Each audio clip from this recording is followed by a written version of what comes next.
chickens and you want to get your own flock started, let me help you. Now oh, hi Anna, hi Elsa.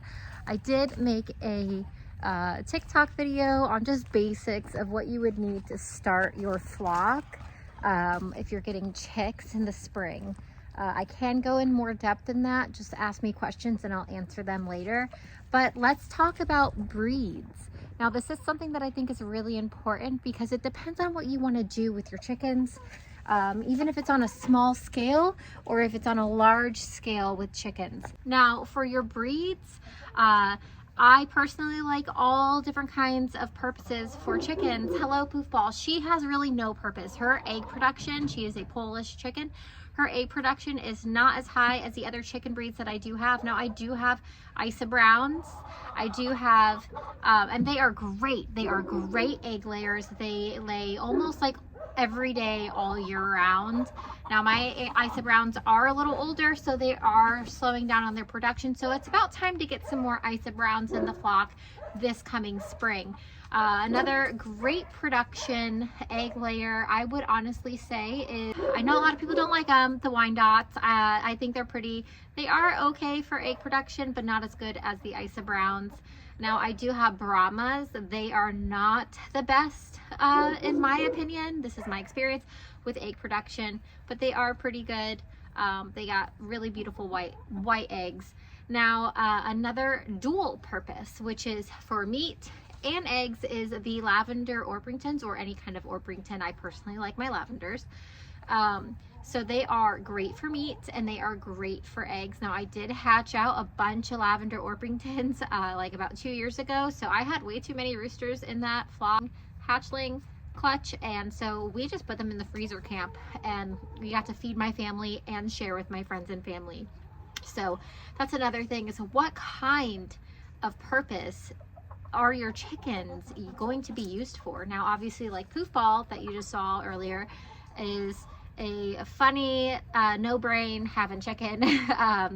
There is not a thought behind that poof on her head.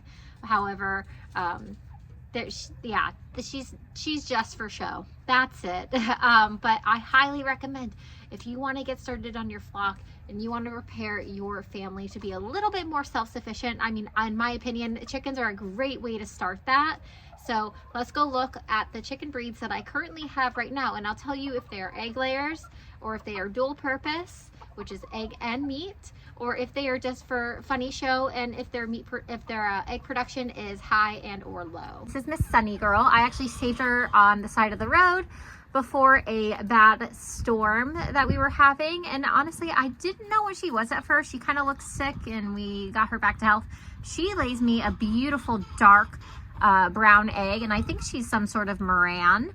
I do have sapphire gems that kind of look like her, but I think she's a Moran.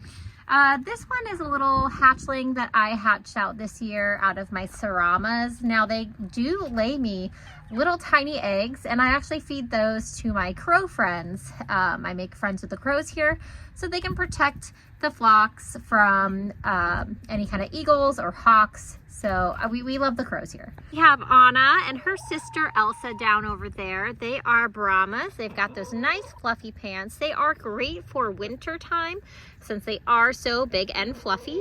I would say their temperament is pretty nice and they are beautiful, but their egg production is pretty low compared to the rest of my girls. Now here we have Gertrude. She is a sapphire gem, along with Miss Wendy, my scissored beak lady. And again, they are sapphire gems. Their egg production is pretty good. They are getting older, so their egg production is getting lower, and it's about time for me to add more chicks into the flock. Here on to your left is a Isa Brown. We call her the Rebecca. She is a great egg layer. She is high production egg layer, not a dual purpose. And right behind her over there is a Cinnamon Queen, but I also call her a Rebecca. Her egg production is pretty high too. Their temperaments are pretty friendly. They're docile. And Isa Browns are actually used for high production eggs, like the eggs, the brown eggs that you see in the stores. That would be your Isa Browns. Obviously, we have the little mini Saramas, and hello Muffin. We have the twins right there, Anna and Elsa. Now these big floofy gray, light gray birds. Now that is my big mama. I've had her for over 6 years, so her egg production is quite low now. However, she is a dual purpose bird.